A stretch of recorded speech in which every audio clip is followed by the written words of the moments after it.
guys, this is Taylor and I'm here today with my September wrap-up. September was surprisingly successful. I think I read 7 books. And you might remember that I had a special TBR that correlated to my DNA makeup. I have a lot to talk about this month, so I'm just going to jump straight into my Ancestry TBR and how those books went. So not the most positive place to start, but the first book that I finished in September was A Portrait of the Artist as a Young Man by James Joyce, and this was meant to represent my Irish ancestry. I had a visceral reaction to this.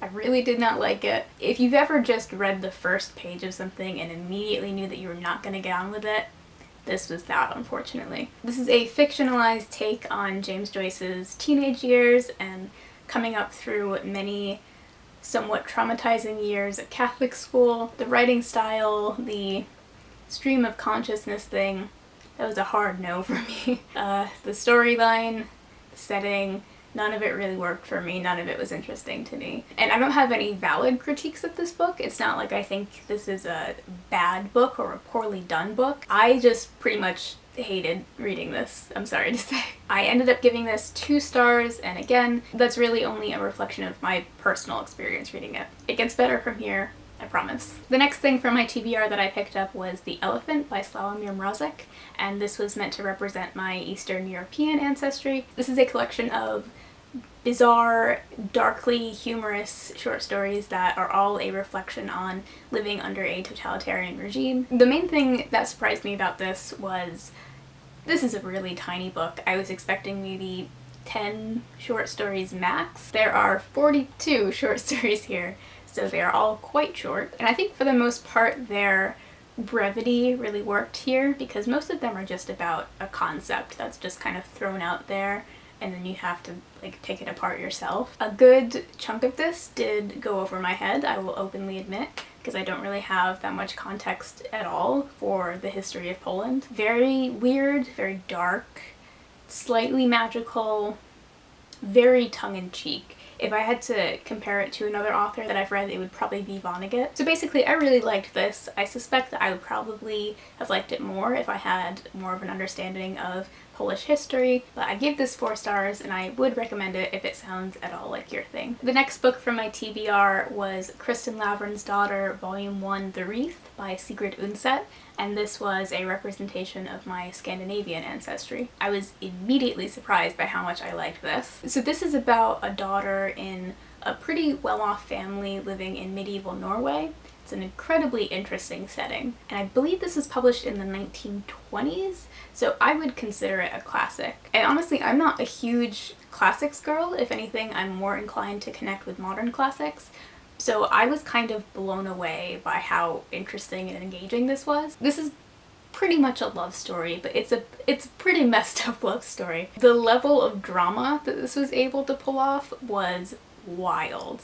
Parts of it were truly like edge of my seat, which I don't think I've ever gotten from a classic before. Another element that I really enjoyed was that there are some proto-feminist themes, and a lot of them are quickly snuffed out by other characters, but I appreciated them nonetheless. Some actions and some things that were said were pretty iffy, and they were just not unpacked, and I do wonder if that has some purpose that is going to be revealed in later volumes, or if it was just like the makings of a messed up character or a weird relationship. I'm not sure. But yeah, I finished this and I immediately wanted to pick up the next volume, which I didn't anticipate happening. I don't even own the next volume, so it was that good. I would highly recommend this if the idea of an uber dramatic classic sounds intriguing to you. I gave this a strong 4 stars. It's definitely the one from my Ancestry TBR that I enjoyed the most. And lastly from that TBR, I picked up The Shadow of the Wind by Carlos Ruiz Zafón,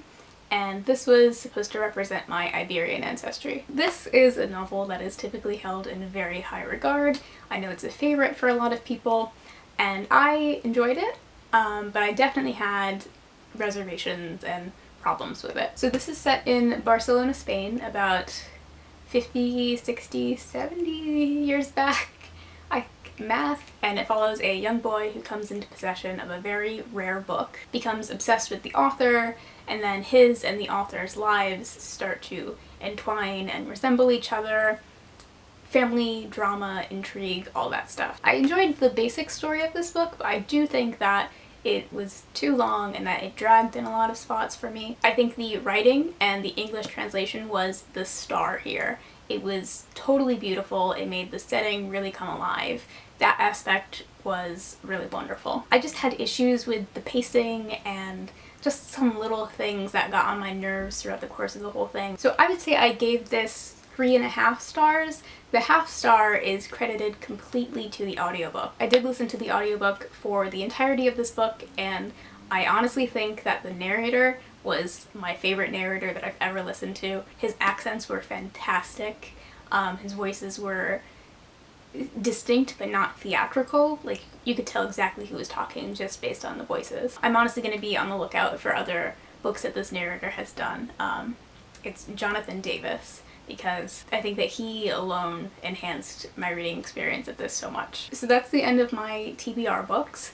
On the whole, I would say I'm really glad that I did this. I think that there were some real gems in there, and I don't know if I would have picked up some of those if I hadn't done this TBR, or if they would have just continued to accumulate dust.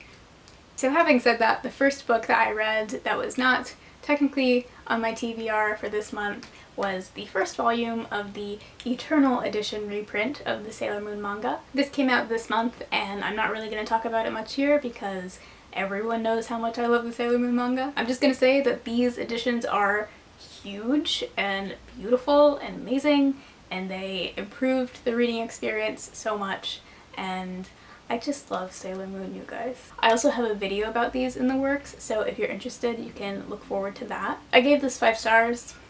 No explanation really needed. The next book I want to talk about is We Are What We Pretend to Be, The First and Last Works by Kurt Vonnegut. After I completed my Vonnegut collection recently, I felt like I was due to pick up something of his because I hadn't in a while. This is basically the first short story of his that was ever published, and then his last work in progress back to back. So this is interesting because I didn't particularly enjoy either of these stories. The first one I would have never guessed was a Kurt Vonnegut story. I didn't detect any of his usual themes or humor or anything. And then the last story, A, I just didn't really find it interesting, and B, I think he tried to make commentary on a lot of things that he's not really authorized to make commentary on. I got this weird feeling from the last story that I've never gotten from Vonnegut before, that he was trying kind of desperately to be edgy, and that just did not work for him at all. But reading these stories back to back was wild, and I did understand why they wanted to publish these together, because they're so wildly different in style that they felt like two different authors. So I actually gave this collection 3 stars because I think it was successful in showing how much he changed as an author. And the last book I read in September came out on September 25th, and it was, for me, the long-awaited An Absolutely Remarkable Thing by Hank Green. This is about a young woman living in New York City who encounters what she thinks is an art installation, and she makes a video kind of showing it off. But it's actually a much bigger scenario than she could have ever anticipated. It's actually a much bigger scenario than the world could have anticipated. She becomes an overnight celebrity, and a good chunk of this book is actually commentary on celebrity and social media and humanity. So this was not my style, writing-wise, but it did draw me in almost immediately. Initially, I didn't think I was going to have time to read this in September, but then I ended up kind of reading most of it in one day. So for me, it was a really engrossing, really fun read. I'm confused as to why they didn't market this as YA, because it definitely gave off a YA feel to me. I don't think this was perfect. I think for me, some of the integration of the commentary was just kind of clunky. I wasn't sure if it really worked. I also feel like the main character and the dialogue especially was just not believable in any sense.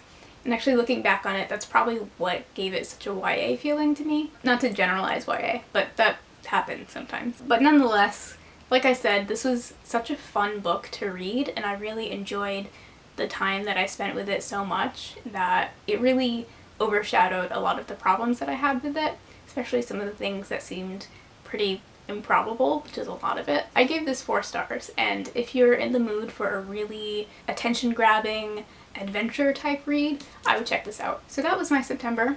It was kind of a chaotic month. I'm truly surprised that I was able to read as much as I was able to, but I'm happy with that and I'm not going to question it. Feel free to let me know how your September went in the comments down below, and I hope you're having a great day, and I'll see you soon. Bye!